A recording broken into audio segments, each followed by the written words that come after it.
Hello everyone and welcome back to my devlog. I can't believe this is my 20th entry. I'm very grateful for everyone who's watching, everyone who subscribed. I also got more than 100 subscribers, this is amazing. Thanks a lot for watching and thanks a lot for commenting and interacting with me online or on Discord. Thanks a lot for this is amazing. Now for some updates I guess, or some weird news. So, first of all, I'm just going to start with saying that no, I'm not abandoning Gravity Anomaly. I will never do. This is my dream game. I want to see it completed. It's very essential for the entire story that I'm trying to create. This is just one of the small parts of the universe and series of games that I would love to create. But I started a new project and I'm trying to create a new game and finish it by 2023. Hopefully everything goes well and I finish it. So before I get into the game itself and whatever the story is and what the ideas I have around this game, I'm going to say that I never launched the game. I finished some gem games that I've done with some friends in 48 hours.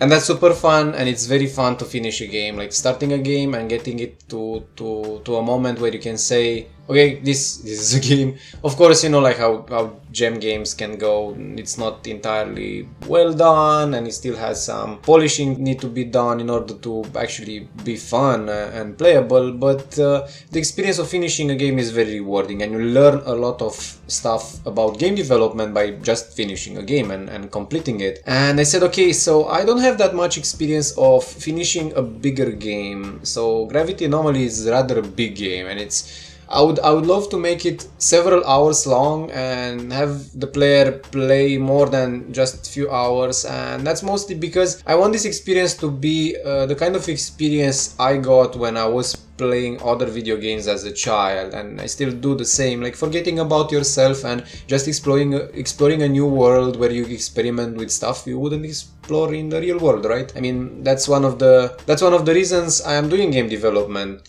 because of the magic of exploring a virtual world. But because I don't have that much experience in game design and it's apparently something new for me, and I mean that as a programmer I feel very confident about my technical skills and I can handle anything that's game related or game dev related. But game design is something different. It's about feel, it's about pacing, it's about structure, it's about story. You know, like game design it has nothing to do with programming, and I learned this the hard way, and it was interesting and humbling to see, like, I was always thinking about myself as a good programmer and said, like, I can make any kind of game. And then I realized, okay, yes, I can make any kind of game, but in order to make a fun game, that's a different topic. It's totally something else. So in order to learn more, besides, you know, like playing other games and trying to focus on what's good and what's making them fun, which is a very great source of learning game design, but from my opinion the best way to learn game design is actually by doing games and see how they fail and see how they win and see how they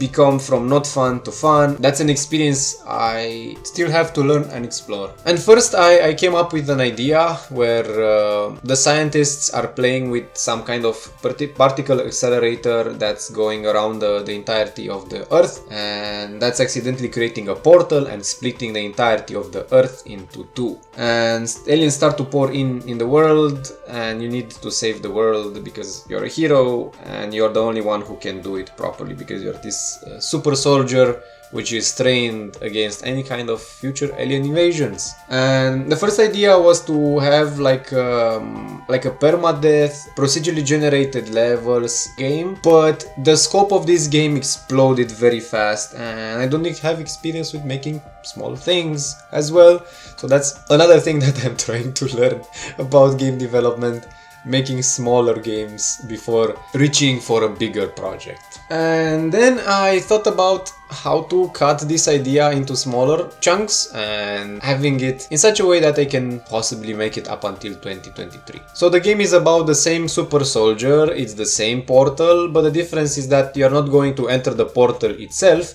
but rather out of the portal gigantic worms started emerging and they started feeding on the Earth's crust and also pouring hundreds and hundreds of monsters on the surface of planet Earth. So you need to go destroy and fight fight these aliens, and also it seems that inside the worm themselves there's like a small energy source which is creating a portal from within, and that's allowing the worms to pour huge quantities of monsters on planet Earth in order to destroy it. So you need to go inside the worm. Imagine like a building size worm being implanted inside the crust of the Earth itself. So you need to go inside the worm itself, so it's going to be a little bit gory, and maybe I can add some technological parts because the worms can be technologically augmented, and you need to go inside, and it's going to be a vertical platformer, and you shoot stuff and kill stuff for score and for eternal glory as a hero of planet Earth. So yeah, that's pretty much everything about the game. You have a link in the description below, you can check it out and have some fun with the live demo. It's not much, I mean, I've just worked for 2 days on it, but I really like how it feels, so let me know what you think about it. Thank you for watching, and I'll see you in the next devlog, which is going to be about this new game. Don't forget to like, subscribe, and have a great week!